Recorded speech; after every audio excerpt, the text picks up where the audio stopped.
Hi, my name is Jake, and I am a bookish drummer.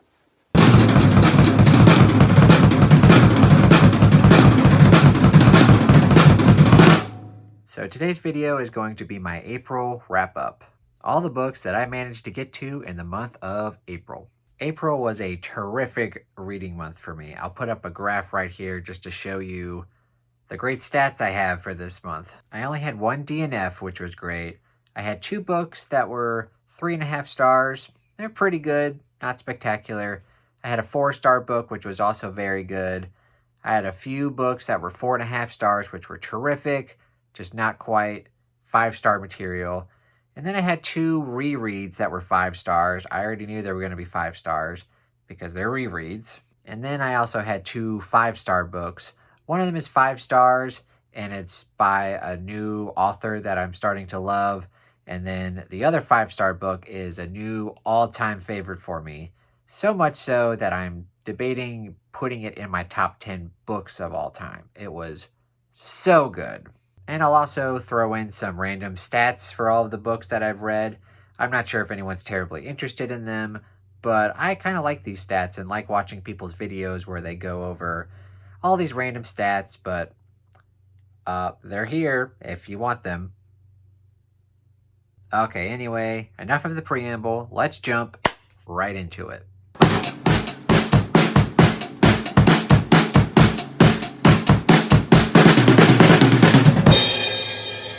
I'll quickly start out with the one DNF that I had, unfortunately, and it's Blind Willow Sleeping Woman by Haruki Murakami. He's actually one of my all-time favorite authors, but for the most part, I love his novels. I've tried a couple of his short story collections in the past. I did like Men Without Women, but there was another one that I wasn't a big fan of, and this one is the same. I read, I think, like 3, 4, maybe 5 short stories. They were all incredibly boring, and I quickly DNF'd it.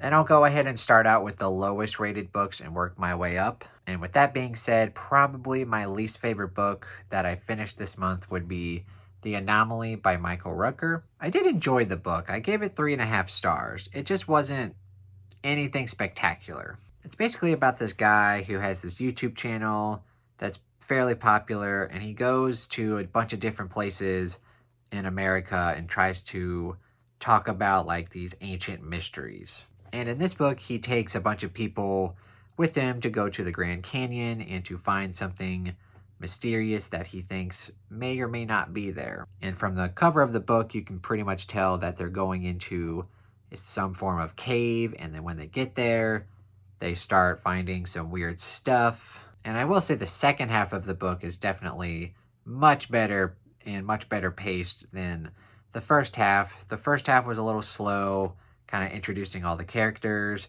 They were a little bland to begin with. They weren't terrible by any means, but again, none of them were spectacular. But in the second half, when they start finding out what exactly is going on, madness ensues and craziness starts happening. And that part of the book I actually liked, just not the first half. So the book was decent enough, 3.5 stars, and it does have a sequel called The Possession. I do plan on reading it. It's not a huge priority though, and if I do end up liking the sequel, I may see if there's more. I'm not sure if it's just a duology or not. But if I'm kind of lukewarm about this book, I'm probably just gonna get rid of these 2 books and just move on to something else.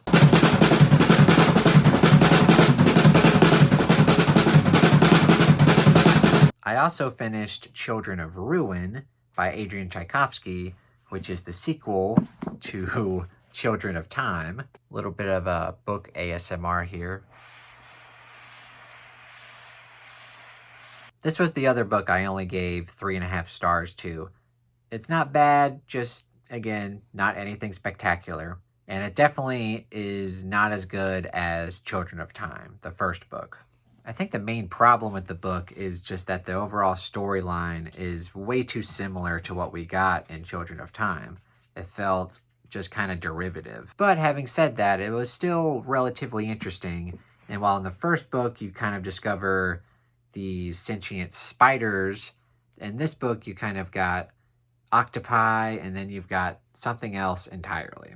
I will say the first half of this book was a little confusing to follow, but then once the second half starts, kind of the two storylines that are kind of told, they kind of converge, and it all kind of starts to make sense. So while I was hoping to enjoy this book as much as I enjoy Children of Time, it just didn't quite live up to that. So yeah, Children of Ruin, I gave 3.5 stars.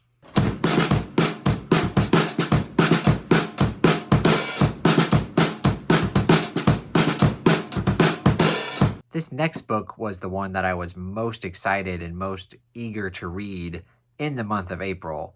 And it was pretty good. In fact, it was very good for most of it. And that would be The Chain by Adrian Mckinty. Like I said, I went into this book with very high expectations.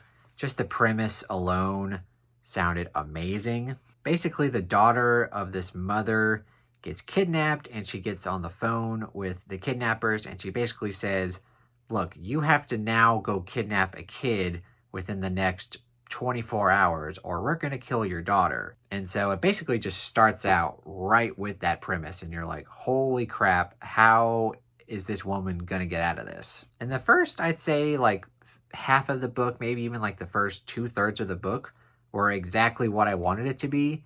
And then the last third of the book, it goes in a different direction, and I just wasn't a huge fan of the ending as much as the first half or like the first 2/3 of the book. I kind of wish that that last chunk of the book could have somehow intermingled with the first part. It's a little hard to get into because of spoilers, obviously. The last chunk of the book felt just a little disjointed. And if you read the book, you might understand what I'm talking about. But having said that, it's definitely a book that's very bingeable. It was very hard to put down, very entertaining, and overall, I gave it 4 stars.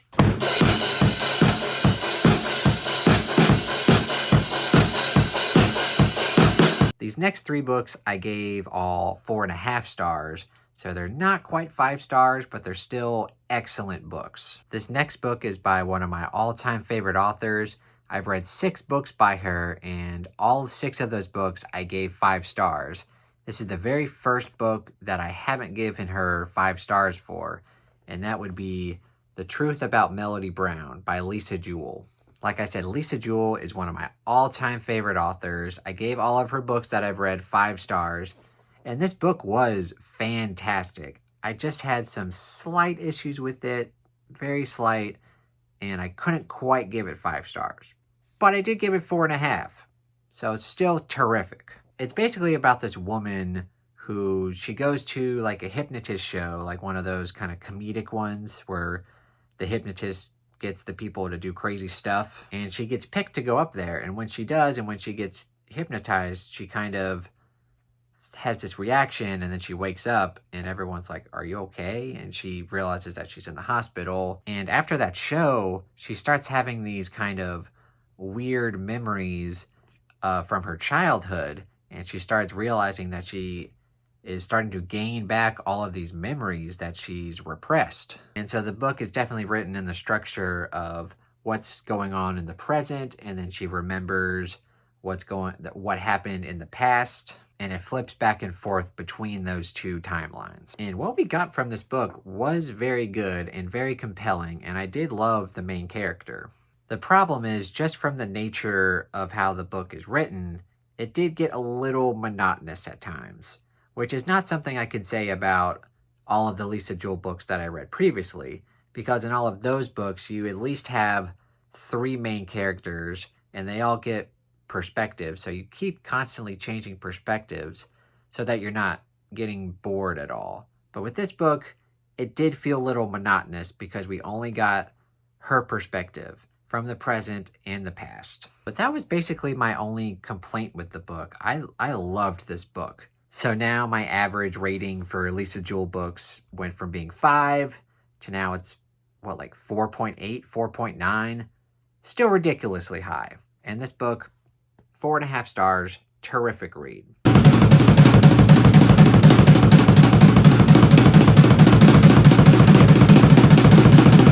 speaking of one of my all-time favorite authors, we have Death on the Nile by Akatha Christie. I love Hercule Poirot books. That's basically my main love for Akatha Christie, and this is quite possibly one of the best Poirot books I've read in a very long time. Obviously, it's best going into any Agatha Christie book, or really any mystery book in general, not knowing what the basic premise is.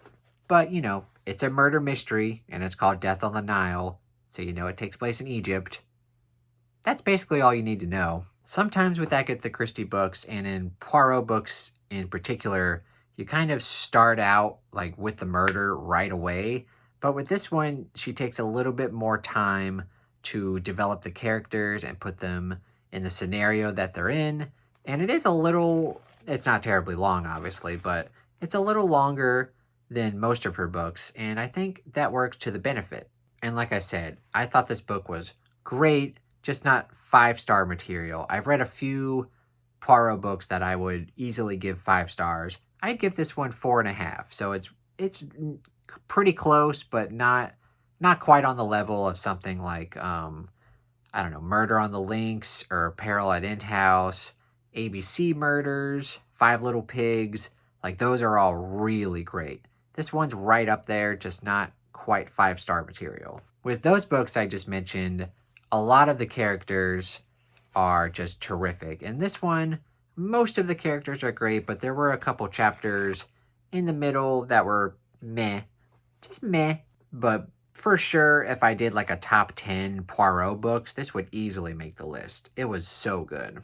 Oh, and obviously, since it's a murder mystery, the ending was great. I loved the ending. I had a vague suspicion of who it could be, but I had no idea how she could have pulled it off. But the way she does, I thought was fantastic. So yeah, that's Death on the Nile, and I gave it 4.5 stars.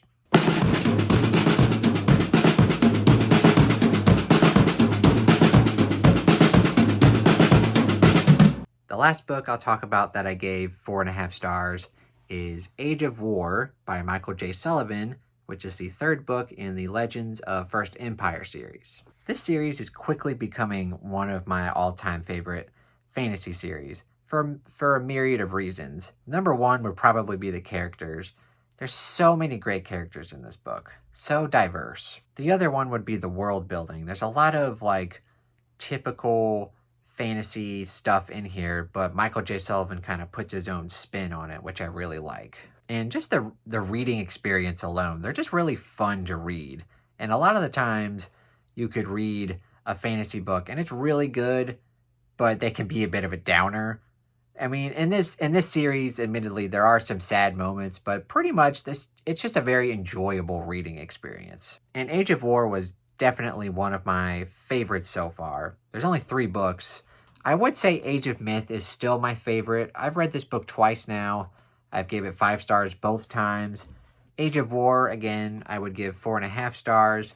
And I did like it slightly more than Age of Swords. I think when I first rated the book, I gave it 3.5 stars. But kind of reflecting back on it, I think I might give it 4 stars now. Just from reminiscing about it. And I read this book last month, but I'm still thinking about it. And like I said, I did like this a little bit more than Age of Swords. I think the main reason is the pacing. It's definitely a little shorter, and I think that works to the benefit of it because it's excellently paced. And I'm definitely looking forward to reading Age of Legend in May. And it's shorter, which is strange because typically when you're reading a fantasy series, the books get longer and longer. But with these books, I feel like they're getting shorter and shorter. Just an interesting observation. But anyway, I loved this book and I gave it 4.5 stars.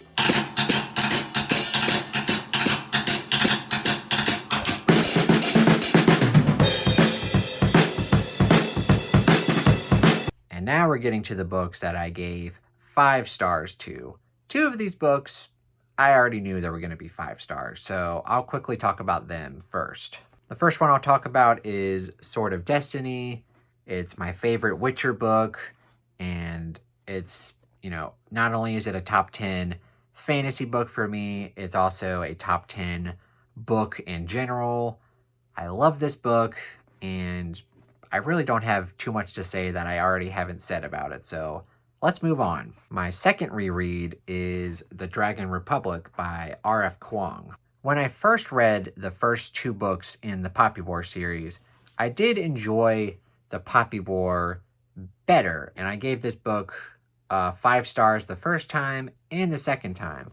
However, with Dragon Republic, the first time I read it, I did love it, but I didn't love it as much as I did the Poppy War, so I gave it 4.5 stars. However, upon a reread, I still just don't quite like it as much as Poppy War, but I absolutely loved it, and I did give it 5 stars this time. Just terrific. The character of Rin is just hands down one of my favorite characters of any genre. She can be so frustrating, but so compelling at the same time. It's amazing character work. And I'm going to be reading The Burning God in the month of May, but I've actually started a little early, and I'm like halfway through it, and it's so good. This is gonna, as long as the ending is great, which I don't know, obviously, if R.F. Quang sticks the landing, this is gonna go down probably as one of my favorite trilogies of all time, right up there with the Themis Files. But yeah, man, the Dragon Republic, it's so good. 5 stars, easily.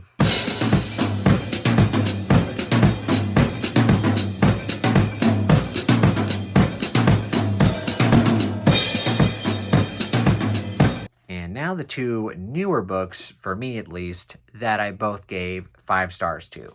And the first one would be The 7 Husbands of Evelyn Hugo by Taylor Jenkins Reid. Back in March, I read her other book, or her other really famous book, Daisy Jones and the Six, and I absolutely fell in love with this book. It's a book that I now consider a top 10 book for me, of all time. So going into The 7 Husbands of Evelyn Hugo, I definitely had high expectations, but I lowered them a little bit just because I knew that Daisy Jones is about classic rock, and I love classic rock. This book was not about classic rock, so I figured, okay, maybe that was a fluke, but I just love her writing style, so I do think I'm going to love this book. And I did. The way that the author just gets into the mind of the character, and just the dialogue, and their inner monologue, and just the way that the characters talk to one another and the way they describe things, you really get to feel like you know the characters in just a short amount of time. And these books are relatively short. Once you finish this book, you feel like you just know Evelyn Hugo, and you feel like she's a real person, even though she's not. And just like with Daisy Jones and the Six, Reid just does a terrific job of balancing both humor and seriousness.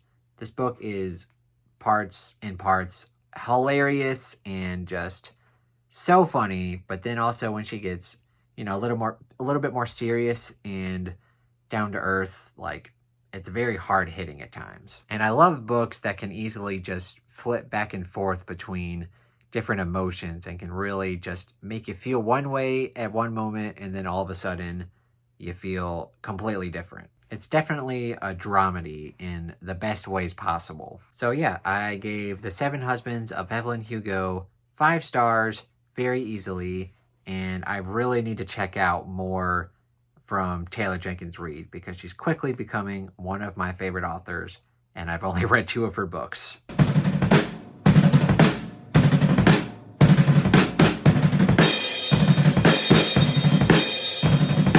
And the very last book I have to talk about is just an amazing book. I had such a blast reading it, and I've already talked about this book on my channel several times. I have a dedicated review for it, and that would be Imaginary Friend by Stephen Chabotsky. This is easily one of the best horror books I've read, and just in general, probably a top 10 book for me also.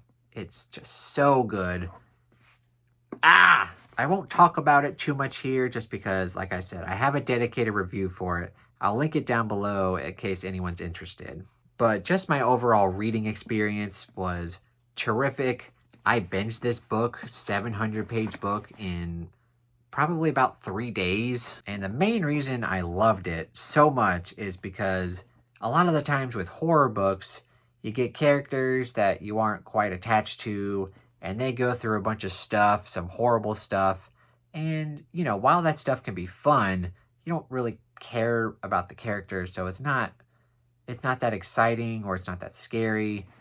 But with this book, what Chabotsky does, if he gets you to really love the characters and get attached to them, and then he puts them through hell. And you just feel so bad for the characters, and you want it all to stop, and you want them to get out of the situation that they're in. It's just very anxiety-inducing. And for an author to get that kind of response out of me is just terrific. And I just really appreciate when an author writes a book and it's not predictable at all. You go into this book and you quickly figure out, like, you have no idea what's going to happen at any point. And I love that. So that's kind of my mini gush review for Imaginary Friend. Easily the best book I've read in April, and just one of the best books I've ever read.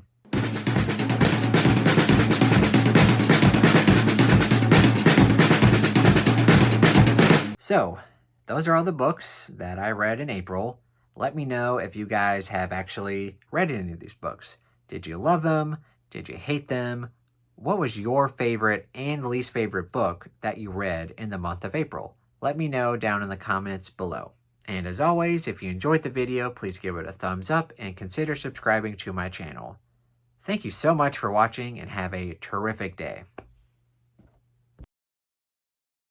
This was the other book I only gave 3.5 stars to. And like with the previous one, it wasn't bad. The hell.